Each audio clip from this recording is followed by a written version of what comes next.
All right, my friends, welcome back to Frogboy X1 Gaming. I'm Andrew, and today we're going to be talking about what Phil Spencer said about Xbox having no red lines and the future of Xbox from my point of view and how I see things. Plus, we're going to talk a little bit about what that means for PlayStation 5 Pro going forward and just kind of console gaming in general, man. Like I'm just gonna not rant, but I'm just gonna talk and see where this goes. Hopefully you guys hang in there and stay with this, because there's a few people asking me for my opinion on this. And I mean, if you guys go back and you watch some of my older content, like you'll kind of know that like for probably the last couple of years, I've pretty much just been like, look guys, exclusives need to end. They need to just go multi-platform. My feelings for Xbox is this is it. This is what I really think Xbox should do, and I think they could benefit from it. Continue making consoles. Absolutely, because you have to have the box, you know, the home, even if there's just a small amount of your base that is just adamantly like, hey, I gotta have an Xbox console, I gotta have that machine. That makes me feel like I'm part of the ecosystem. That is my gateway into the ecosystem. I gotta have that. I have to have a base Xbox, whether that's a home console or a handheld. Has to have an Xbox console going forward, just to propagate the brand and put it as like, look, we do have a home base. This is what our this is what our developers aim for, and then scale up from there for all the other platforms. So yes, if Xbox can continue to produce a console, or at minimum a handheld, I do think the consoles should be the main focus. I do think that they should continue to make Xbox consoles for your home so that you can, you know, hook it to your TV and still have fun. Because yes, while things like ROG Ally are absolutely pretty powerful, they are pretty potent. You can usually play anything from like Xbox 360 generation over at 4K 120 on it, and then you know, other games, you know, from like Xbox One, you can usually do pretty good on those games as well. You get pretty good performance. But when you start trying to think about what does a next-gen gaming experience really look like, and how can they continue to push the boundaries of visuals as well as still continue to maintain like performance and have those experiences continue to grow. Because incredible games like Flight Simulator 2024, and like Halo and some of the other games, you know, like their Forza Horizon games and stuff like that, they have to have a potent home console for those games to continue to break into the market and be good. Like they have to continue to get better with those types of titles, you know, Gears of War, E-Day, stuff like that. These games that Xbox creates that are actual, like I guess what we would all think of as like, these are Xbox first party games, you know, like Forza Motorsport and stuff. Those games that like just run true for Xbox that are like their main core pillar games. Those ones there, they have to continue to advance visuals. They have to continue to advance performance and things like that. Do I feel like those games should be withheld from like the PlayStation platform or competing platforms like Nintendo Switch? I'm still a little bit on the fence that like I think that they would do significantly better if they had more room to grow, if they had more platforms to be on, including PlayStation 5 Pro, Nintendo Switch 2. You bring a game like Forza Horizon 5 to PlayStation 5, and that game is going to sell massively. That is going to help build the Xbox brand. It's going to help build name recognition. It's going to help build mind share. And with Xbox's current place in the market, all the mind share that they can get, the better. Whether it's negative mind share, positive mind share. Negative mind share meaning, oh my gosh, there's not going to be a platform, and Xbox this, and everybody's talking about Xbox. Everybody's talking about Xbox games. Not as many people are talking about PlayStation. Like PlayStation is that thing that really quickly could literally just become obscure especially when they do things like make a PlayStation 5 Pro that costs $700. The majority of the base is not going to be able to afford a $700 console. Most of them are already struggling just to get a $500 one. So when you look at that and you compare and you contrast that to what Xbox is doing with an Xbox Series S at $300, making it so you could play all your Xbox games on a ROG Ally, giving you play anywhere with PC games, and now they've already brought it out to where you can stream any Xbox game you own on xCloud. These are the things that are going to make Xbox more of the more open, the better. Now, people would look at that and be like, no, that doesn't make sense, Frog. You don't know what you're talking about. PC is completely open. You can literally buy any device that you can play Windows or whatever on, and you can play your games pretty much anywhere.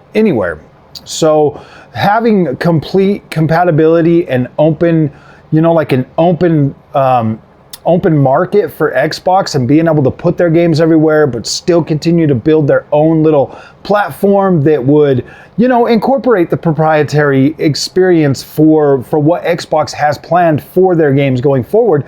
That is not a bad thing, my friends. And the bigger the Xbox can get and the more that they can grow and put their IP everywhere, I think that Xbox has got a better future than anyone has actually given it credit for. Now, I've stood by Xbox this whole time, and I've completely believed in the future, the foundation, when everybody plays, we all win. Like, I believe in that ethos that Xbox has created. And now they're just making that happen. And you've got a lot of, I get it. You've got people that have built channels and built foundations and built communities around worshiping one brand or the other. And when that brand does not continue to build that locked foundation for them, it drives them nuts. They just don't know where to go. Then you get them making these comments and this weirdness, and then they're always walking things back. Guys, it's video games. Yes, before, when we were growing up, yes, man, we needed a Nintendo. We needed a PlayStation. We needed an Xbox. We needed a Sega. We needed different competing brands for our time and for our money, because there was a lot of money to be made there. But now you have technology that is just completely blown past anything that we ever grew up with, where you can literally stream games from the cloud to a freaking TV screen without a box. Things have changed. Things are different. There's just not as much money in the console space as there used to be. Like when we were growing up, we didn't have iPhones and tablets and other means or other ways of playing the games that we want to play anyhow, in any way we could. Now that's different. There's not as many people getting attracted to the console market. So yes, Nintendo's still doing pretty good with, with their little hybrid thing, but when it comes down to it, I think most gamers, especially these younger gamers, and I've been to family outings and stuff where they all have younger kids and they're all sitting there on their tablet or the phone and they're all playing Roblox. They don't care about the same things we care about when we were younger. We had cool games that were designed and built for a console that we could play on, and that was the only means of delivery for us to be able to jump in there and play those games. Things have changed. Things have gotten different. Why do you think I do not? I stay away from the whole console war stuff now because it's just not worth getting into. No matter what you try to say or what you try to do or try to be even trying to prop up PlayStation or even Nintendo at this point literally seems crazy to me. That seems like it is just a one-way ticket to having to walk everything back and be mad and pretend to be upset when you could just be enjoying games, period. Everybody I see on Twitter and everywhere else just freaking out, making videos all day long, and they're always mad. They're always looking for something to be upset about. I'm sitting here fully enjoying my PlayStation 5 Pro, fully enjoying my PC experience, fully enjoying my Xbox, my everything, my Nintendo Switch. I get to enjoy what I want to enjoy when I want to enjoy it because I don't have to pretend to be mad at anything because I feel it deep down in my bones that within the next 10 years, we're not going to have exclusive platforms anymore. We might have we might still have like exclusive, like, all right, like you got to buy this game on the Xbox app on your PC or your phone or something like that, or you got to buy your PlayStation. I could see that being more of a reality just because, you know, PlayStation wants to make 100% of the sales. You know, they don't want to have to pay Steam. Xbox, same way, you know, Steam. Obviously, these developers and these publishers are wanting to be able to collect as much money. Hold on, let me have a drink. Are wanting to collect as much of the royalties from the sales of their products as humanly possible. But they know, right now they know that there is no chance of survival if they don't put their games on Steam. There's no chance of survival if they don't have, you know, their games on the Epic Games Store or something like that. Like there's just so many different types of platforms out there right now that I honestly do believe within the next 10 years, I do think that, you know, PlayStation, Nintendo, and Xbox should all continue making their platforms, because there are fans out there that literally do not want to move to anything else. They just want backward compatibility. They just want that experience, and they want it on that box. They don't want to do the PC. They don't want to do any of the other things. They don't want to stream. They feel they're committed. They're committed to buying that console experience, and that's fine. Like I want those people to be happy. As long as you're playing games, I'm happy. I'm happy for you. I don't care where you're playing your games. Honestly, if you want a PlayStation 5 Pro, get a PlayStation 5 Pro. If you want an Xbox Series X, get an Xbox Series X. All you got to do is absolutely find the right display type for the console that you want to buy. If you're buying a Series X or a regular PS5 or even a Nintendo Switch or a Series S, I would recommend a 1080p to 1440p monitor. Like it will just give you a consistent image quality throughout the generation, throughout your experience. You will be able to play games that are on lower resolution, and they won't look as stretched or blown out. It will look better for you. And let's face it, visuals might not be the top thing anymore when it comes to gaming, but it's still enough to where you absolutely still want. My light just died. I got this new light and it charged up and it died on me. But you've got these experiences that you just want to be able to play them. You want to be able to play them on your consoles. You want to be able to play them on Nintendo or Nintendo or your PlayStation or your Xbox. But if you get the right type of screen display, if you get the right type of display, you're going to be significantly happier with the overall experience that's going to be there. Because I've seen people play games that literally look terrible, but they love them because the gameplay is incredible. And vice versa. I've seen people play games that just look absolutely incredible, but the gameplay is not there, but because they look so good, I'm one of those guys. I actually, yeah, dude. So when I think about what Phil Spencer said about there being no red line, I agree with him. I don't think that there should be a red line. I do think that they should actually be moving faster at producing games and putting them on the other platforms. Right now, why PlayStation is dry and they don't have a whole lot of games to have out there, it would be in Xbox's best interest to put as many games as they can on that platform while there's nothing for people to buy, so that they can all be making money. Every Xbox game that goes to PlayStation gives Xbox, 70%, gives PlayStation 30%.